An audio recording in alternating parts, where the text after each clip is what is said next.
चित्रीकरणाच्या वेळी जे सद्गुरूस्थ बाबांच्या समोर जाऊन बसले हे तर अतिशय निषेधार्ह गोष्ट आहे. म्हणजे साई भक्तांच्या भावनांचा तो एक प्रकारचं अपमान झालेला आहे. मुख्य कार्यकारी अधिकारी महोदयांनी त्या संदर्भात त्यांनीसुद्धा गंभीर दखल घेतलेली आहे. संबंधित लोक ते हजर होते, त्यांना शोकॉज देणं, त्याची माहिती घेणं, ऑटोरिक्षा चालकांकडून जे बाहेरचे लोक आहेत त्यांच्याकडून गुन्हेगारीला संरक्षण मिळतं, गुन्हेगार त्या ऑटोरिक्षाचा वापर करतात, अंमली पदार्थाची त्या ठिकाणी त्यातून तस्करी होते का, जे काही बिगर नंबरच्या मोटरसायकल आहेत, भरधाव जाणाऱ्या गाड्या आहेत, या सगळे गुन्हेगारच करू शकतो या गोष्टी. साईबाबांच्या चित्रपटाचं चित्रीकरण मंदिर परिसरात सुरू असताना श्री साईबाबांच्या समाधी चौथऱ्यावर चित्रपटातील अभिनेता थेट जाऊन बसल्यानं मोठा वाद निर्माण झाला होता व याबाबत ग्रामस्थांनी आक्रमक भूमिका घेत प्रशासनाला जाब विचारण्यासाठी मंदिर परिसरात पोहोचले. याप्रसंगी नामदार राधाकृष्ण विखे पाटील हे देखील साई मंदिर परिसरात आल्यानं ग्रामस्थांनी नामदार राधाकृष्ण विखे पाटील यांच्या मार्गदर्शनाखाली प्रशासनासोबत बैठक घेत याबाबत विचारणा केली असता याप्रकरणी संबंधित जबाबदार अधिकाऱ्यावर चौकशी करून कारवाईचे आश्वासन दिल्यानं सदर वादावर सध्या तरी पडदा पडला आहे. यावेळी नामदार राधाकृष्ण विखे पाटील यांनी म्हटलं की श्री साईबाबांच्या समाधी मंदिरात घडलेला प्रकार गंभीर असून हा प्रकार निषेधार्ह आहे.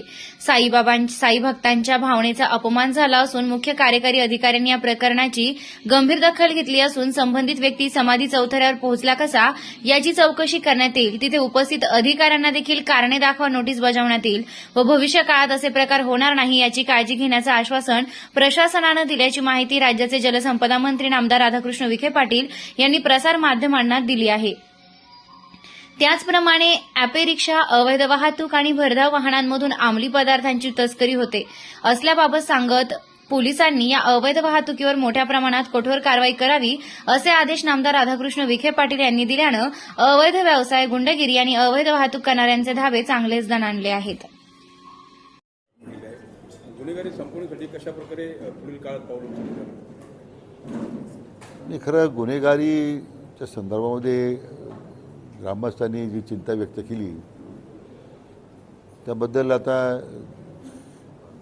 इथले पोलीस अधिकारी, साईबाबा संस्थांचे मुख्य कार्यकारी अधिकारी आणि ग्रामस्थ समितीची त्या बाबतीमध्ये चर्चा झाली. आता काही धोरणात्मक निर्णय आपण केलेले आहेत आणि त्यामध्ये मला वाटतं पुढच्या काही दिवसामध्ये जर तशा पद्धतीची कारवाई जर झाली ठरल्याप्रमाणे तर आपोआप त्याला अटकाव येईल असं मला विश्वास आहे.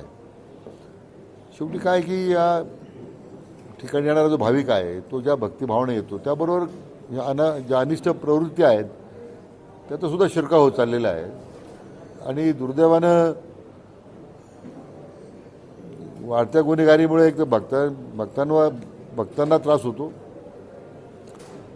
आणि स्थानिक ग्रामस्थांनाही त्या बाबतीमध्ये त्याच्या त्रासाला सामोरे जावं लागतं.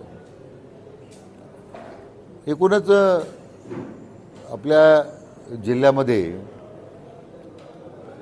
मोठ्या प्रमाणामध्ये अंमली पदार्थ विरोधी कारवाई कडक करण्याच्या सूचना दिलेल्या आहेत आणि जिल्ह्याचे जे पोलीस अधीक्षक आहेत त्या दृष्टीने आता त्यांनी कंबर कसलेली आहे. अंमली पदार्थ मुक्त जिल्हा करण्याबद्दल जे पावलं उचलली त्यामुळे त्याचा परिणाम गुन्हेगारी कमी होण्यामध्ये सुद्धा होईल.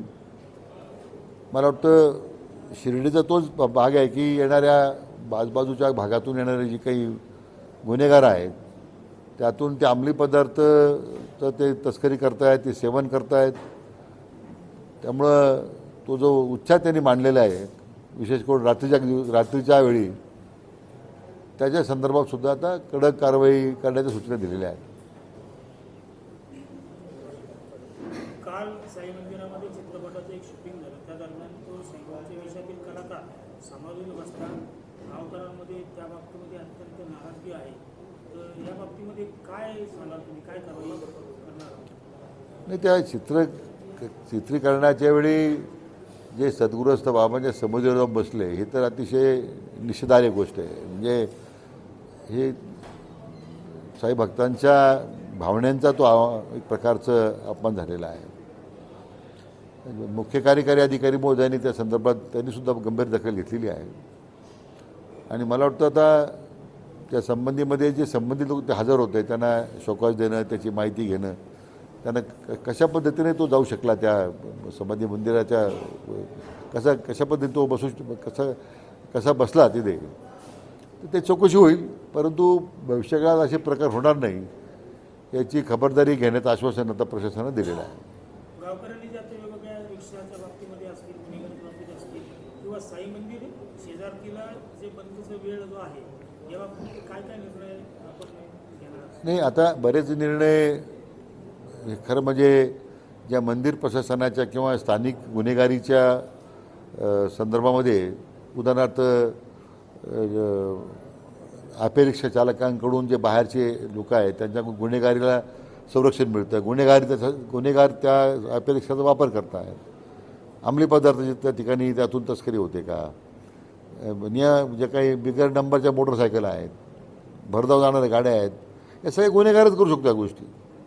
आता याला मोठ्या प्रमाणात अटकाव करण्याची गरज आहे. सध्या शिर्डी पोलीस स्टेशनला मुळातच मनुष्यबळ कमी आहे.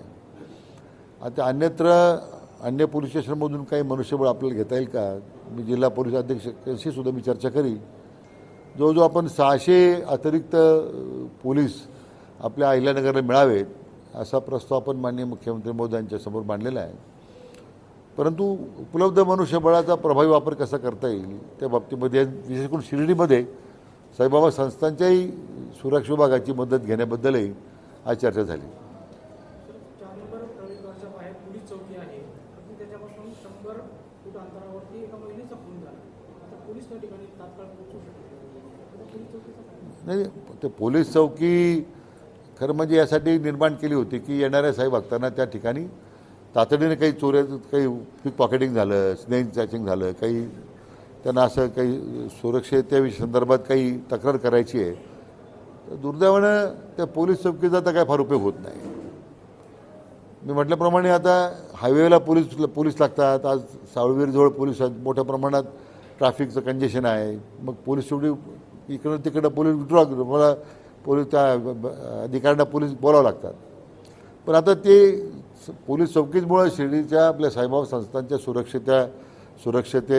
सुरक्षेकरता कर्मचाऱ्यांकडे द्यावी ती. त्यातून साई भक्तांचं त्या ठिकाणी मग आपोआपच संरक्षण होईल. विशेष करून मोठ्या प्रमाणामध्ये नियमबाह्य पद्धतीने साई भक्तांना सोडण्याचा जो प्रकार सुरू झाला किंवा पोलीस असतील, मला आश्चर्य तर वाटलं की महाराष्ट्र सिक्युरिटी फोर्सचे जे कर्मचारी नेमले ते तरी त्यांनासुद्धा ती लागण झालेली आहे नियमबाह्य कर्मचारी सोडण्याची. त्या दोन्ही बाबतीमध्ये थोडं कठोर कारवाईची सूचना आता दिलेल्या आहेत. सगळे CCTV बसवलेले आहेत. सीओना मी सांगितलेलं आहे की आपण याच्यात लक्ष दिलं पाहिजे. केवळ आता एक व्यवस्था निर्माण झाली याचा अर्थ सगळं फुलप्रूफ झालं असं होत नाही. तर मला वाटतं जो परवाचा प्रकार जो घडला आहे हा तर अतिशय धक्कादायक होता की एवढ्या भर लोकवस्तीमध्ये पोलीस चौकीसमोर किंवा लोक बाजूबाजूला उभी आहेत. मला वाटतं याच्यामध्ये तर जनतेने सुद्धा संवेदनशीलता ठेवली पाहिजे ना. तर आपण काही नागरिकांनी हस्तक्षेप केला असता तरी मला वाटतं त्या मुलीचा त्या ठिकाणी जीव वाचवता आला असता. 3 नंबर गेटला गावकऱ्यांसाठी दर्शनाची व्यवस्था केली गेलेली आहे. तिथं आधार कार्ड बघून गावकरी म्हणून सोडलं जातं. परंतु बहुतेक वेळेस असं पाहण्यात आलं की काही परप्रांतीय लोक आधार कार्डवर शिर्डीचा ॲड्रेस अपडेट करतात आणि तिथं गावकरी म्हणून एंट्री करतात आणि त्यातून ते पैसाही कमावतात. तर एखाद्या आधार कार्डच्या ॲड्रेसला गावकरी असण्याचा आधार मानलं जाऊ शकतं. नाही, तर तो जर आधार कार्ड कसं आहे की आपण शक्यतो आधार कार्ड हे प्रमाण मानलेलं आहे की आधार कार्ड दाखवून तो प्रवेश घेऊ शकतो. आता काही बनावट आधार कार्ड केले असतील किंवा फेक ID केले असतील तर त्याचा ते एकदा आपला मुद्दा बरोबर आहे. पण त्याला काय तर पर्याय आपल्याला करता येईल तो निश्चितपणे विचार करावा लागेल. आता इथं आणखी धक्कादायक माहिती आहे की फेक IDवर लोक आता निघालेले आहेत आणि निश्चित हे मान्य करतो की साईराम म्हणून जो बाबांच्या दर्शन करून देतो, बाबाची आरतीची व्यवस्था करतो, त्यातून काही संपत्ती त्यातून काही लोक काही वेगळ्या पद्धतीने पैसे गोळा करतात. पण आता बऱ्यापैकी मधल्या काळाच्या काही नियमावलीवर त्याला अटकाव आलेला आहे. पण आपण म्हणतो त्याप्रमाणे त्याची चौकशी करू आपण. श्रीरामपुरातील गुन्हेगारी वाढलेली आहे. त्यानंतर जे तरुणाची हत्या झाली त्यानंतर तुम्ही काही सूचना पोलीस विभागाला केल्या होत्या. पोलिसांच्या ज्या सध्या कारवाई सुरू आहेत तुम्ही समाधानी आहात का त्या कारवाई? मला वाटतं आपण सगळ्यांनी त्यांच्या झालेल्या कारवाईबद्दल मला वाटतं सगळेच येऊन रामपूरच्या नागरिकांनी सुद्धा समाधान व्यक्त केलेलं आहे. घटना दुर्दैवी होती तरुणाची हत्या होणं, परंतु आता बहुतांश सगळ्या केवळ श्रीरामपूरच नाही तर जिल्हाभरामध्ये आता या सगळ्या गुन्हेगारीचं समोर उच्चाटन करण्यामध्ये आता पोलिसांनी कारवाई सुरू केलेली आहे. सर, जंतर मंतरवर विद्यार्थ्यांचं आंदोलन जे सुरू होतं त्याचा लोळ आता महाराष्ट्रात पोहोचलेला आहे. ठाकरे बंधू देखील एकत्र आलेले विद्यार्थ्यांना कसं पाहता? मला वाटतं CJPचं जे आंदोलन सुरू होतं आहे ते काही विशिष्ट मागण्यापुरतं होतं. श्री वांगचूक यांच्या उपोषणाला पाठिंबा देण्यासाठी ते होतं. सरकारसुद्धा त्या मागण्यासंदर्भात त्यांनीसुद्धा चर्चेची भूमिका घेतली. स्वतः ज्येष्ठ मंत्री चर्चेला गेलेत. पण दुसऱ्या बाजूला राजकीय पोळ्या भाजण्याचं काम जे सुरू झालेलं आहे, म्हणजे काँग्रेस असेल या आता तुम्ही जो ठाकरे बंधूंचा उल्लेख करताय, मला वाटतं हे मुळातच या आंदोलनाचा मूळ हेतू जो आहे तो आता बाजूला राहिला. विद्यार्थ्यांच्या ज्या मागण्या होत्या की त्या संदर्भात सरकार निश्चितपणे सकारात्मक आहे, विचार करत आहे, परंतु राजकीय लोकांनी त्याच्यामध्ये घुसखोरी करून आपल्या स्वतःच्या तुंबड्या भाजायचा पोळ्या भाजण्याचा प्रयत्न सुरू केलेला आहे. मला वाटतं आता ज्यांनी जनाधार गमावलेले आहेत हे आता कोणत्या ना कोणता आधार शोधू राहिलेत आणि त्यांनी या विद्यार्थी आंदोलनाचा आधार घेतलेला आहे. तर माझी त्या CJPच्याही आंदोलन करणाऱ्या माझी या निमित्तानं त्यांना आव्हान आहे, असे जे घुसखोर आलेले आहेत तुमच्या आंदोलनामध्ये आणि मूळ आंदोलन त्यांच्या माध्यमातून मोडीत काढण्याचा प्रयत्न होतो आहे, त्यांनासुद्धा तुम्ही आता बाजूला ह्या अशा राजकीय पक्षाच्या लोकांना या आंदोलनातून बाजूला केलं पाहिजे. नीट परीक्षेचा निकाल लागला आहे. सर्वत्र उत्साह, विद्यार्थी उत्साह करताना बाहेर निघत आहे. आता दुसरीकडे दिल्लीमध्ये वाहनाची तोडफोड असेल, जाळपोळ असेल, पोलिसांवर दगडफेक असेल, हे आंदोलन हे माझा मुद्दा तोच आहे की एकतर आंदोलनाला बदनाम करण्याचा प्रयत्न होतो आहे आणि आंदोलकांमध्ये जे घुसलेले आहेत, आज ज्या प्रमाणात पोलीस कर्मचारी अधिकारी जखमी झालेत, प्रचंड दगडफेक झाली, हे काय आंदोलनाचं लक्षण नाही आहे. पण आंदोलक जे करणारी मुलं आहेत त्यांना हेच माझं सांगणं आहे की हे जे घुसखोर आलेले आहेत सरकारच्या विरोधामध्ये काहीतरी षड्यंत्र करण्याचा प्रयत्न करत आहेत, सरकारला बदनाम करण्याचा प्रयत्न करत आहेत. त्यात मग हे घुसखोर आहेत, राजकीय पक्षाचे गुंड आहेत, त्यांनी जे आता या पद्धतीने जो आता या प्रश्नाला डायव्हर्ट करण्याचा प्रयत्न केला. पण मला वाटतं आंदोलक जे आहेत ते त्यांच्याबाबत सरकार चर्चा करते, सरकार निश्चितपणे त्यातून मार्ग काढील याचा आम्हाला विश्वास आहे. परंतु याचबरोबर ज्यांनी या सगळ्या दगडफेकीमध्ये किंवा हिंसा घटनेमध्ये ज्यांचा सहभाग आहे त्यांच्यावर तर कारवाई झालीच पाहिजे. आणि जे राजकीय पक्षाच्या लोकांना ज्यांनी आता स्वतःच्या राजकीय पोळ्या भाजण्याचं काम सुरू केलेलं आहे, मला वाटतं जनतासुद्धा त्यांना धडा शिकवल्याशिवाय राहणार नाही असा आम्हाला विश्वास आहे. काल मनोज जरांगे सुद्धा भेट दिली आहे. त्यांनी सुद्धा सांगितलं की महाराष्ट्रात नेत्यांना फिरू देणार नाही, जे विद्यार्थ्यांच्या विरोधात जातील त्यांना. कसं बघता हे सगळं? असं आहे की जरांगे पाटलांना माझं एवढं सांगणं आहे की सरकार विद्यार्थ्यांच्या विरोधात नाहीच आहे ना. आता नीटचे निकाल लागलेत, पारदर्शकता आली, मोठ्या प्रमाणात देशभरामध्ये त्याचा उत्साह स्वागत झालं आहे. अनेक मुलांनी जे पास झाले कोणी तक्रार केलेली नाही आहे. नीटच्या निकालाविरुद्ध लक्षात घ्या, एक मुद्दा लक्षात घ्या, कोणी तक्रार केलेली नाही आहे. इतकं सरकारने त्यानंतर पारदर्शकते पद्धतीने ते काम केलेलं आहे. जे लोक दोषी होते आज महाराष्ट्रातल्या कोचिंग क्लासचे लोक त्याच्यामध्ये आढळले. काय राजकीय पक्षाचे लोक नव्हते, कोणी कोचिंग क्लासचे लोक त्याच्यामध्ये आढळले की त्यांनी हे पद्धतीने ज्या पद्धतीने नीटच्या परीक्षेसंदर्भात त्यांनी जो गोंधळ घातला त्याला सत्ता पक्षाच्या कोणी त्याला पाठिंबा दिला नव्हता. आता त्यामध्ये चौकशी करण्याच्या सूचना सरकारने दिल्या आहेत. CBI इन्क्वायरी सुरू आहे. CBIने प्रचंड प्रमाणात अटक केलेले लोकांना अटक केली, कारवाई सुरू आहे. मला वाटतं याच्यामध्ये तीच अपेक्षा श्री वांगचूक यांनी व्यक्त केलेली आहे की भविष्य काळामध्ये ही व्यवस्था पारदर्शक राहील. विद्यार्थ्यांच्यावर काही गुन्हे दाखल झाले असतील तर ते गुन्हे दाखल करू नये, त्यांच्या मागण्यात जे रिसर आहे. पण जरांगे पाटलांना त्यांना मी विनंती करणार आहे की विद्यार्थी विरोधी कोणीच नाही ना.